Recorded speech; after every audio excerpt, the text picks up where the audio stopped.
Shalom, saudara dan saudari yang terkasih dalam Tuhan kita Yesus Kristus.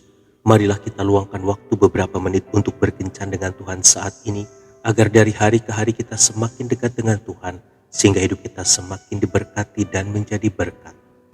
Bacaan dari kitab Amsal bab 14 ayat 9. Orang bodoh mencemoohkan korban tebusan, tetapi orang jujur saling menunjukkan kebaikan. Demikianlah sabda Tuhan, syukur kepada Allah. Saudara dan saudari yang terkasih dalam Tuhan kita Yesus Kristus, sebuah koran melaporkan kejadian yang luar biasa di sebuah rumah makan siap saji. Malam itu sang manajer telah memasukkan uang tunai yang diperoleh pada siang hari ke dalam tas. Tetapi seorang pelayan mengira bungkusan uang dalam tas tersebut sebagai bungkusan pesanan, sehingga ia memberikannya kepada sepasang suami istri melalui jendela tempat penyerahan pesanan makanan. Di taman yang tidak jauh dari rumah makan tadi, pasangan suami istri tersebut membuka tas yang diberikan kepada mereka.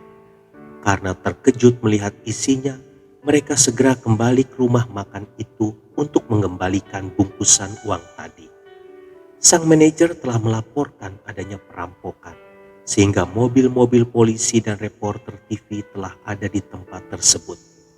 Betapa leganya ia mendapatkan kembali uangnya.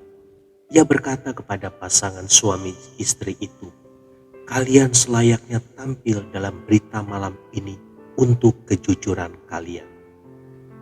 Saudara dan saudari yang terkasih dalam Tuhan kita Yesus Kristus, di zaman yang dikatakan modern ini sangatlah sulit menemukan orang yang benar-benar jujur. Untuk memenuhi ambisinya, orang tidak segan-segan menipu sana-sini, bahkan menipu Tuhan. Dan sedihnya, penyakit ini juga sudah melanda kehidupan para pengikut Kristus. Padahal kita harus menunjukkan kepada dunia bahwa kita adalah saksi Tuhan yang baik. Salah satunya dengan memiliki sikap yang jujur. Dalam bahasa Yunani, kata yang diterjemahkan sebagai kata jujur mempunyai arti cantik, pemandangan yang indah, atau terhormat. Jadi kejujuran di hadapan Tuhan adalah sesuatu yang cantik, sesuatu yang indah dipandang dan terhormat. Orang yang jujur, cantik, dan indah di hadapan Tuhan serta terhormat di hadapan manusia. Saudara dan saudari yang terkasih dalam Tuhan kita Yesus Kristus, firman Tuhan secara jelas menentang orang yang tidak jujur, tetapi banyak orang yang masih saja lebih tertarik pada ketidakjujuran. Seseorang pernah berkata, orang yang terlalu jujur tidak akan hidup. Bagi orang-orang dunia mungkin pendapat ini benar, karena prinsip dunia ini sangat jauh berbeda dengan prinsip Tuhan. Orang dunia mungkin menganggap uang hasil tidak jujuran sebagai sebuah keuntungan. Ia dapat menggunakannya untuk berbagai keperluan, tetapi sebenarnya orang itu akan berurusan dengan Tuhan. Saudara dan saudari yang terkasih dalam Tuhan kita Yesus Kristus, uang atau barang lain yang kita dapatkan dengan cara tidak jujur mungkin hanya berjumlah tidak seberapa. Tetapi tahukah kita bahwa jumlah yang sedikit itu akan menguras jauh lebih banyak berkat-berkat yang kita terima.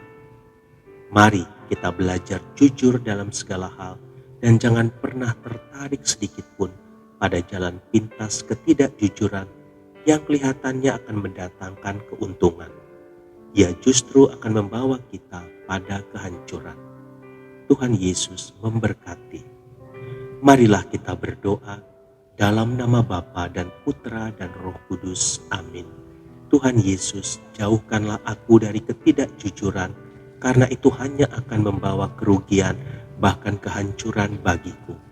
Mampukanlah aku untuk hidup jujur. Amin. Dalam nama Bapa dan Putra dan Roh Kudus. Amin.